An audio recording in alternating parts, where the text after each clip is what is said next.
yung initial draft. That will explain how we should tackle everything and manage. We have to manage our stocks and our importation versus our production. Full liberalization only actually just puts us in this predicament or this situation, Mr. Chair. Opo. Para sa akin po, ang EO is a short-term fix or a short-term solution. The deeper issue is that rice production costs in the Philippines remain high, while post-harvest and marketing systems are weak. At kailangan po marunong gugulin ng DA ang data na kinakalap nila dito sa 60-day experience natin to design better long-term solutions like investing in storage, mechanization, irrigation, research. Susunod na bababa ang presyo ng palay, protektado ang mga farmers natin without needing emergency import bans. Ano po kaya yung mga aral na makukuha natin dito sa suspension na ito na pwede natin gamitin para ma-improve ang ating long-term rice policy? Mr. Chair, I totally agree that the suspension is a short-term solution to the problem. Actually, March pa namin pinarating yung problema sa former Speaker Martin Romualdez, at kaya nga siya yung nag-draft nung House Bill number 1, which is very welcome sa DA yan. Yan talaga ang long-term solution, ma-amendahan, ma-repeal man, or basta may bagong Rice Act that will more or less calibrate na ilan ba lang talaga kailangan natin i-import. No? Sa ngayon, ang calculation namin is we only need 3.6 million tons a year based on the present production. So if it increases, yung production natin nag-increase, baka bumaba yan. But of course, we have to take into account yung increase in population also. So kailangan talagang i-manage mabuti. But I really believe kung with the right law, tama yung batas, proper coordination with the local stakeholders from the farmers to the rice mill, the traders, and the importers, of course, and everything is managed well, I think we're looking forward to a very smooth, stable industry in the future, Mr. Chair. Thank you very much, Mr. Secretary, Mr. Chair. Kaisa niyo po kami dyan sa kagustuhan ninyo na protektahan ng ating mga magsasaka at lalong palawigin ng industriya ng rice production. Kung ano man may tutulong po ng Kongreso, let us know. We are very much willing to help. Thank you very much po, Mr. Chair. Wala na po akong katanungan. Maraming salamat.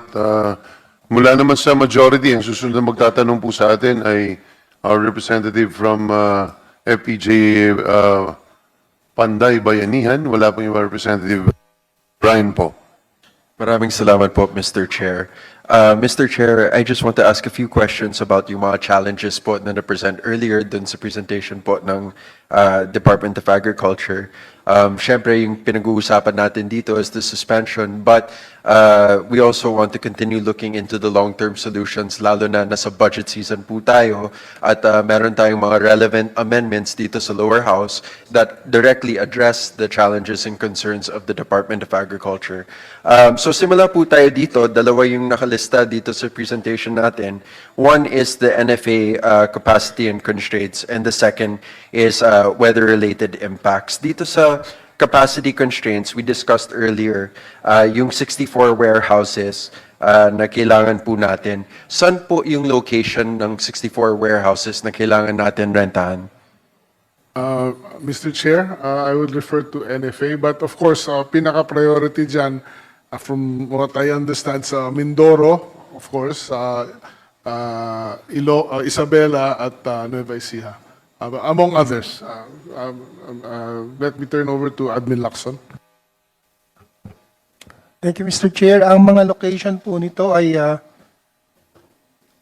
sa Ilocos Norte, sa Abra, sa sa Ilocos Sur, Ilocos Norte, Abra, Ilocos Norte, Ilocos Sur, sa Pangasinan, sa La Union, Northwestern Cagayan, Apayao, sa Kalinga, sa Isabela, Quirino, Nueva Vizcaya, Ifugao, Mountain Province, Nueva Ecija, as mentioned by the good secretary. Sa Aurora po, kailangan din. Sa Pampanga, sa Bataan, sa Zambales. Sa Laguna, 3 po ang kailangan doon. Sa Mindoro, Oriental and Occidental. Albay, Camarines Sur, Camarines Norte, Sorsogon, Capiz, Iloilo at sa Antique po. Mr. Chair, in relation to this question, may I ask, magkano po yung remaining fund natin sa Agri-Competitive Enhancement Fund? ACEF. ACEF. Agri-Competitive Enhancement Fund. I think this is in partnership with Land Bank. This is different from RCEF because RCEF is the Rice Competitive Enhancement Fund. Or baka it was Mr. changed Chair, to RCEF. pagbalik na lang nung nag-toilet break lang yung USEC ko na Nag-toilet break. Sige, I'll come back na lang to that question. Kasi I was gonna say this could be a possible source of funding for yung request natin for yung warehouses. Kasi this 64 warehouses need to be rented ASAP, no? And I believe it's 3 billion pesos, tama po ba? Magkano po yung kailangan natin? Mr. Chair, hindi naman 3 billion yung kailangan for the warehouse. Kasama doon yung hauling tsaka yung palay procurement doon sa 3 billion. Maybe immediately mga 500 million lang ang kailangan. 500 million. Okay, that's good to know. Kasi dito sa amendments na na-propose po dito sa House, I believe we set aside about 8 billion pesos for NFA, roughly 8 billion pesos for NFA, for the establishment, repair, and rehab of post-harvest facilities and transport equipment. Of course, this is for next year, no? But kaya I'm asking what immediate solutions we may have while waiting for this. Ang 8 billion peso fund na to, may mga concerns po ang mga kasama natin dito, Mr. Chair, mga fellow legislators natin na baka hindi kaya ng absorptive capacity ng NFA.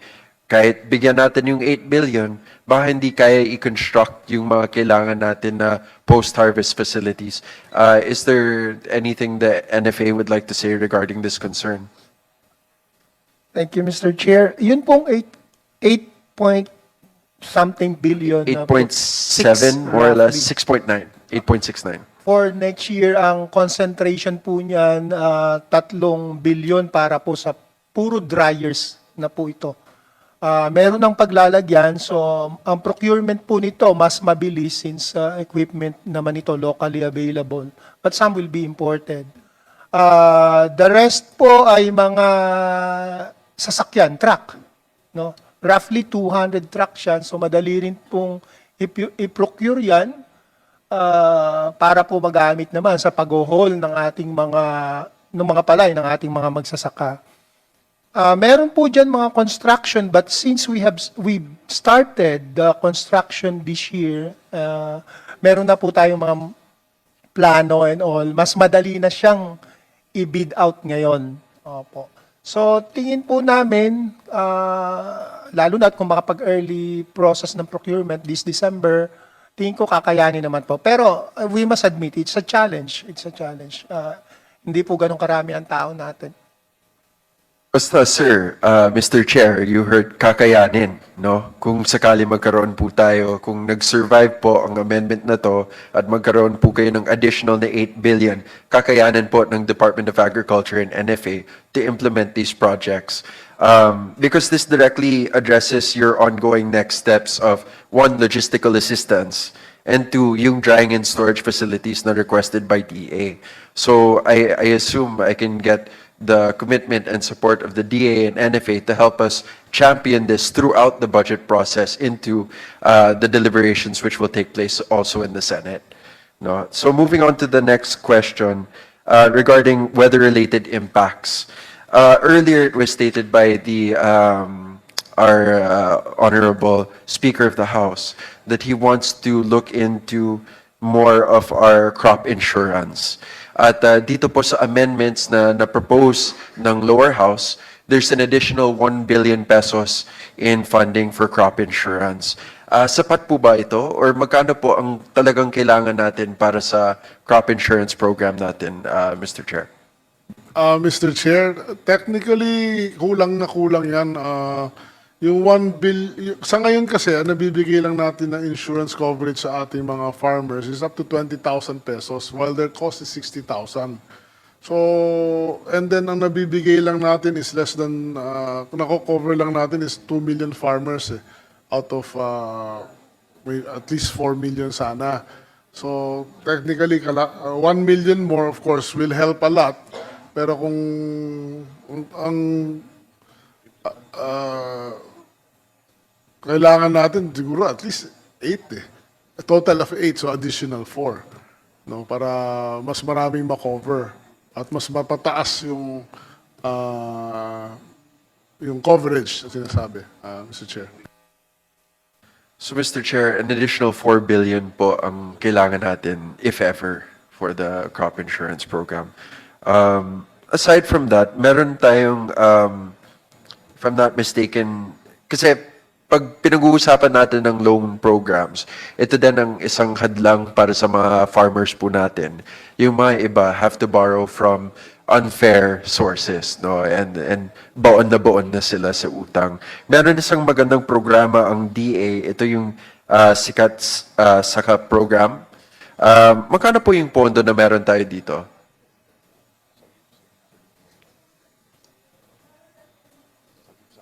Or Sagip Saka? Sa Sagip Saka yata. Apo. Hindi, ang Sagip Saka, Mr. Chair, hindi siya loan It's a program or a system. Pero nag-request kami ng 500 million for this Sagip Saka next year. For next year.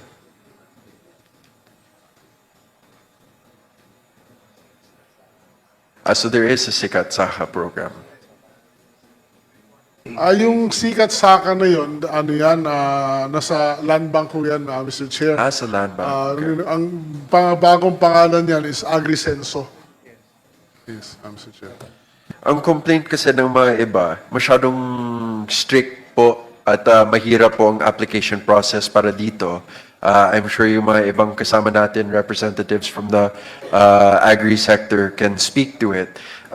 Baka this is something worth exploring, kung paano natin pwede i-streamline ang requirements para sa land bank at kung pwede gumawa ng information dissemination para mas maraming farmers po ay pwede mag-avail po ng program na ito.